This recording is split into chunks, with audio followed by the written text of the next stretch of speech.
There's a specific moment almost every blue-eyed person has lived through. Someone mid-sentence, mid-conversation, just stops talking and stares for a second longer than is comfortable, then says something like, "Sorry, your eyes are just really light," as if they'd caught themselves doing something slightly rude. You've probably had that happen more times than you can count, and you've probably never had a real answer for why it keeps happening. Here's the answer, and it's stranger than you'd expect. You are, at this exact moment, carrying a single DNA mutation that traces back to one specific human being, and every other blue-eyed person on the planet is carrying that same exact copy. Not a similar mutation, not a comparable one, the same one, letter for letter. In 2008, a team of geneticists in Copenhagen, led by Hans Eiberg, sat down with DNA samples from blue-eyed people scattered across Denmark, Turkey, Jordan, and beyond. People who had never met, who shared no obvious ancestry, who came from entirely different corners of the world, and found something that shouldn't have been possible if blue eyes had evolved more than once. Every single sample carried the identical genetic signature, which means, somewhere back in human history, one person changed the story for everyone who came after them, and you are still living out the ending of that story every time you look in a mirror. And here's the thing, that stranger who stopped mid-sentence wasn't doing anything random. It wasn't really about you as an individual, and it wasn't really a compliment in the way you probably filed it. It was a human brain doing something it's been doing for thousands of years, catching a rare genetic signal it's wired to notice, whether it means to or not. Let's start with the detective work, because that's really what this was. Before Eiberg's team, the working theory was that blue eyes had popped up multiple times in multiple places through multiple separate mutations, different populations, different genetic accidents, landing on a similar outcome. It's a reasonable guess. Eye color seems like exactly the kind of trait that could evolve more than once. But when the researchers actually sequenced the DNA, they weren't looking at similar changes near similar genes. They were looking at one specific identical alteration over and over in people with zero shared recent ancestry. That kind of consistency doesn't happen by coincidence.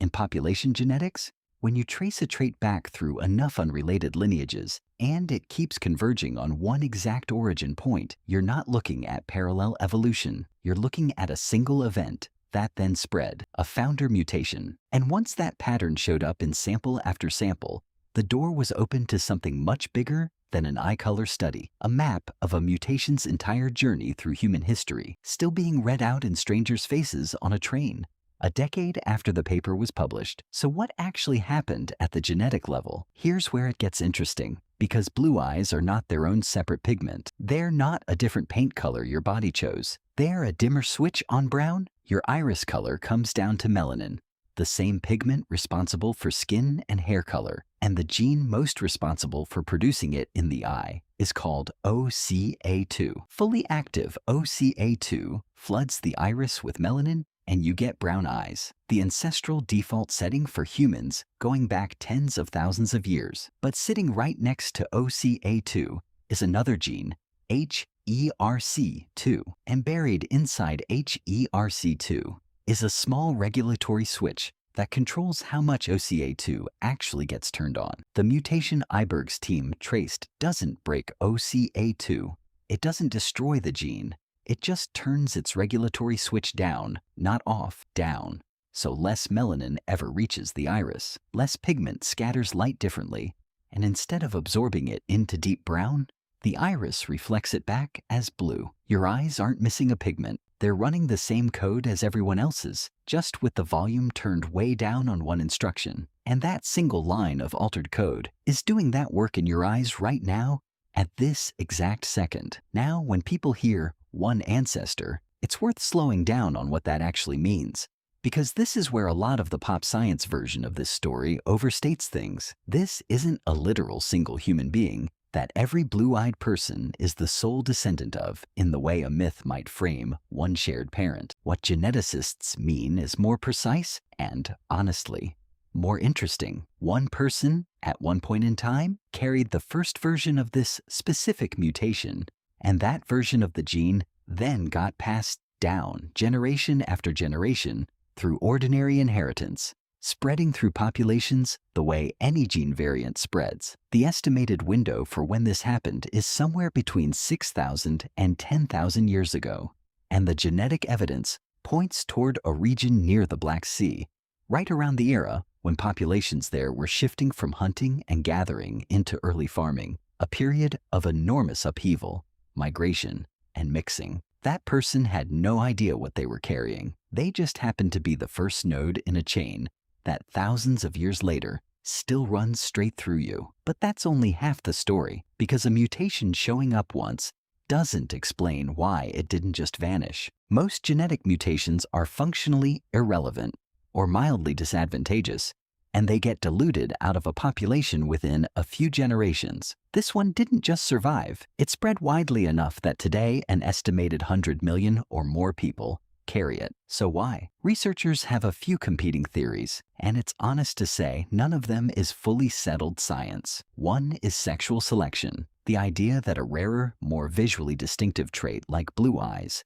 may have carried a mate preference advantage in certain populations. The same evolutionary logic behind a lot of visible human variation. Another points toward vitamin D, the hypothesis that lower melanin, including in the skin lightening that often traveled alongside this mutation, may have helped populations moving into low sunlight northern regions synthesize vitamin D more efficiently. And a third, less romantic but very plausible explanation is simple genetic drift, small isolated post-ice age populations where a mutation can spread rapidly just by chance, with no selective pressure required at all. Here's what's fascinating. It's entirely possible all three were true at different points, in different places, for different populations. Your eyes might be carrying the fingerprints of several separate evolutionary pressures, none of which anyone alive at the time understood they were responding to. And this is the part almost nobody knows. The same trait that may have made someone more noticeable, more chosen, more visible thousands of years ago is doing something measurable in how strangers read you today. There's a body of psychological research on trustworthiness perception and eye color, and one of the more cited findings from a study out of the Czech Republic, led by Karel Kleisner, found that people rated brown-eyed faces as more trustworthy than blue-eyed faces in split-second judgments, though later work suggested the effect might actually be tracking facial structure differences that correlate with eye color rather than eye color itself. I want to be honest about that nuance because it matters. This research is genuinely contested, and the psychological mechanism is nowhere near as settled as the genetics. But the fact that researchers keep finding some effect, even a small and debated one, tells you something. Your brain does not process eye color as neutral information. It reads it fast, unconsciously, before you've said a single word in a room.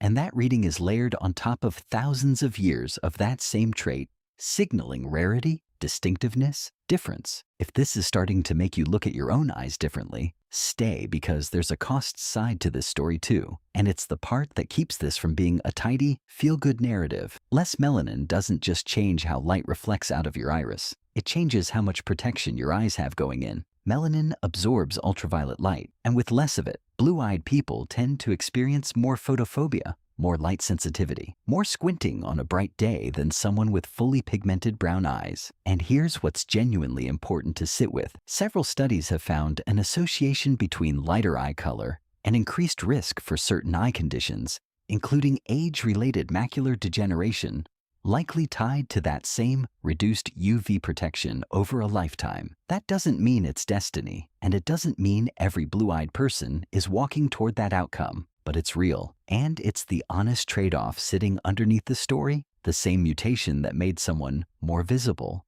more selected, more remembered, may also have made them a little more vulnerable to the sun they were standing under.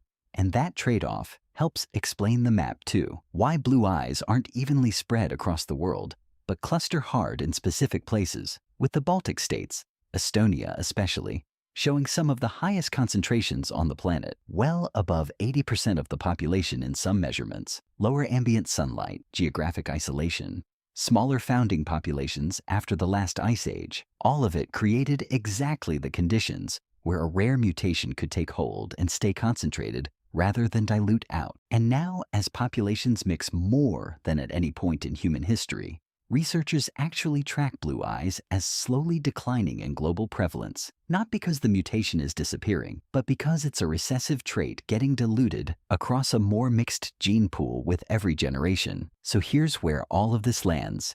Your eye color was never just pigment, and it was never really about you as an isolated individual carrying a random trait. It's a timestamp. It's a signature written by one person, in one place, thousands of years before anyone had language to record what was happening to them. And that signature has survived ice ages, migrations, empires, and roughly 300 generations of ordinary human lives just to still be legible in your face today. Every stranger who's ever paused on your eyes was reading something real, even if they didn't know what. Every moment of light sensitivity you've ever felt is the same trade-off that person's descendants have been managing for millennia. You're not a random combination of traits assembled by chance. You're a living continuation of one specific event in human history, still working, still visible, still being read by every person who looks at you. There's one more layer to the psychology side worth sitting with, because it doesn't stop at first impressions. Researchers studying perception have shown that the same rarity that makes a trait stand out can cut two directions, what's sometimes called the halo and anti-halo effect. A distinctive feature can make someone read as more memorable, more attractive, more chosen in a room, but it can also make them read as more foreign, more other, more worth a second, wary look, depending entirely on the cultural context doing the looking. Blue eyes have historically sat on the favorable side of that split in Western contexts, tied up with centuries of art, film, and beauty standards that elevated lighter features. But that's a cultural artifact layered on top of biology, not something written into the mutation itself. Strip away the cultural story, and what's left is simpler and, honestly, a little stranger. A trait that is genuinely uncommon on a global scale, sitting on a face, doing exactly what rare traits have always done to a perceiving brain, pulling attention toward it, whether that attention lands as warmth or suspicion. And I know that's a strange thing to sit with, because it means a huge amount of how your eyes have been read your whole life was never really about you specifically. It was about a pattern recognition system in other people's brains, responding to statistical rarity, dressed up afterward in language about trust, or beauty or mystery. The mutation didn't ask for any of that. It just changed how much melanin one gene switch let through, and everything else, the comments, the assumptions, the compliments, the second looks, got built on top of it by culture, generation after generation, long after the person who first carried it was gone. If you've got blue eyes, I want to know two things: what shade they actually are, because the range is wider than people think, and the strangest thing a stranger has ever said to you about them. Drop it in the comments, because I guarantee someone else reading this has almost the exact same story.